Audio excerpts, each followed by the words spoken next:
Puji Tuhan, haleluya. Pada kesempatan kali ini saya ingin berbagi sebuah video pembelajaran, yaitu tentang mengenai tugas hermeneutika dan juga bahasa Yunani. Sebelum itu perkenalkan, nama saya Ronald Enos Ibo. Saya mahasiswa STT Rumah Murid Kristus, program studi teologi. Nah, pada kesempatan kali ini saya ingin membahas sebuah ayat yang terdapat dalam Injil Matius 11 ayat 29. Firman Tuhan berkata demikian, "Pikulah kuk yang kupasang dan belajarlah padaku, karena aku lemah lembut dan rendah hati, dan jiwamu akan mendapat ketenangan." Nah, Bapak Saudara, kalau kita berbicara tentang kebenaran firman Tuhan ini, kalau dilihat dari sisi pandangan hermeneutika secara kontekstual atau pandangan hermeneutika dari sisi historis, ini berbicara tentang bagaimana Yesus berbicara kepada orang-orang Yahudi, ya, yang pada waktu itu kehidupan mereka memiliki beban. Nah, bangsa Yahudi ini memiliki sebuah beban, bukan cuma dari beban dari eksternal atau keadaan pada waktu itu, bukan keadaan yang dipengaruhi dari keadaan eksternal dari luar, melainkan keadaan yang Yesus lihat pada bangsa orang Yahudi pada waktu itu adalah keadaan yang mempengaruhi orang Yahudi pada waktu itu adalah keadaan dari internal, dari dalam.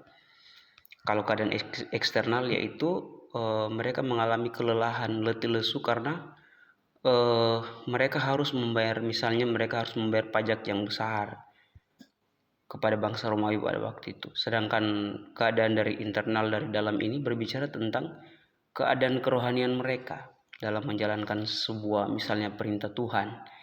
Salah satunya hukum Taurat, keadaan rohani yang semakin menekan kehidupan mereka, sehingga ini menjadi sebuah beban bagi orang Yahudi.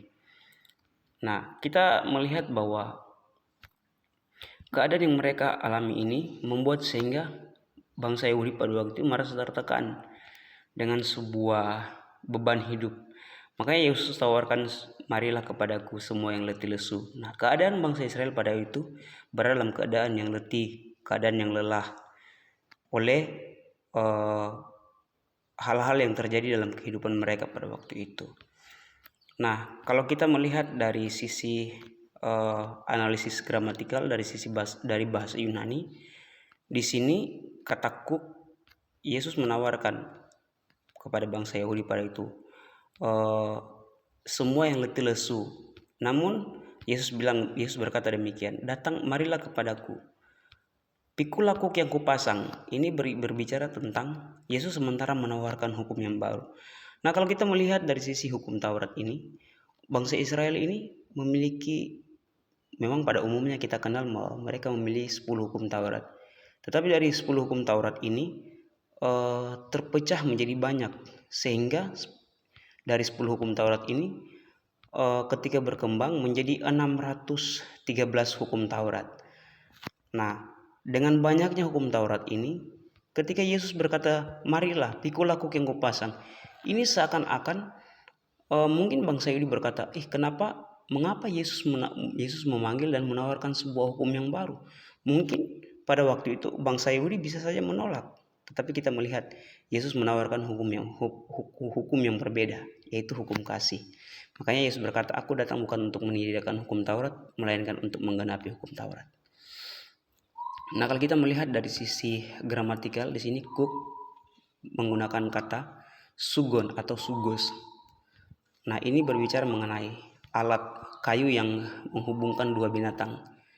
Ya, ini kalau dalam sebuah kiasan seperti alat yang digunakan untuk menghubungkan, dipakai dalam seekor lembu untuk misalnya membajak sawah. Nah, kalau kita melihat dari leksikal, kuk di sini berbicara tentang hukum Taurat. Kuk ini berbicara tentang hukum Taurat. Pada waktu itu bangsa Israel mengalami beban, mengalami masalah, mengalami pergumulan hidup, mengalami sebuah tekanan. Oleh sebab itu Yesus bilang, "Pikulah kuk yang kupasang." Yesus mau bangsa Yahudi belajar dari dari pribadi Yesus. Nah, kalau kita melihat dalam bahasa Yunani ini, dari sisi akusatif di sini dia pakai kasus akusatif, menunjukkan bahwa kata tersebut berfungsi sebagai objek langsung dari suatu tindakan. Ini berbicara tentang Yesus. Misalnya contohnya begini, saya melihat dia. Artinya Yesus mau kita melihat, memandang kepada apa yang sebentar Yesus tawarkan. Hukum yang Yesus tawarkan pada orang Yahudi. Yesus mau mereka belajar, orang Yahudi belajar dan melihat. Nah, apa yang Yesus ajarkan. Nah, maskulin ini berbicara tentang jenis kelamin. Nah, menunjukkan bahwa kata tersebut berjenis kelamin laki-laki atau termasuk dalam kelas kata maskulin. Ini berbicara tentang pribadi Yesus sendiri. Nah, kalau singular ini berbicara tentang jumlah tunggal, menunjukkan bahwa kata tersebut hanya mengacu pada satu orang atau satu benda. Nah, ini berbicara tentang bangsa Yahudi belajar dari pribadi Yesus. Nah, Yesus sendiri yang mampu untuk memberikan kelegaan yang mereka hadapi, kelegaan, ketenangan sampai kepada jiwa manusia. Oleh sebab itu, Yesus menawarkan sesuatu kepada bangsa Yahudi pada waktu itu supaya belajar dari Yesus. Nah, mengapa bangsa Yahudi harus belajar dari Yesus?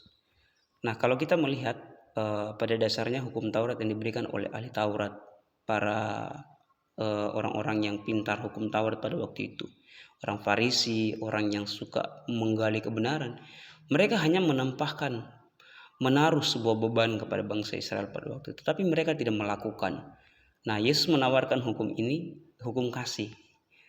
Nah, Yesus mau mereka melihat dari Yesus. Artinya Yesus bukan cuma sekedar menaruh, tetapi Yesus juga mengajar mereka untuk bagaimana cara untuk melakukan hukum Taurat. Oleh sebab itu, Yesus menawarkan kepada mereka untuk belajar dari pribadi Yesus.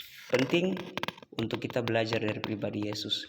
Nah, supaya beban seberat apapun, Yesus mau kita mengandalkan Yesus supaya beban itu boleh terpikul sama-sama. Yesus mau menolong kita, Yesus mau memampukan kita untuk melakukan tugas dan tanggung jawab. Apapun, seberat apapun, kalau bersama dengan Yesus, kita pasti bisa untuk melakukannya. Demikian video singkat yang bisa saya jelaskan. Tuhan Yesus memberkati.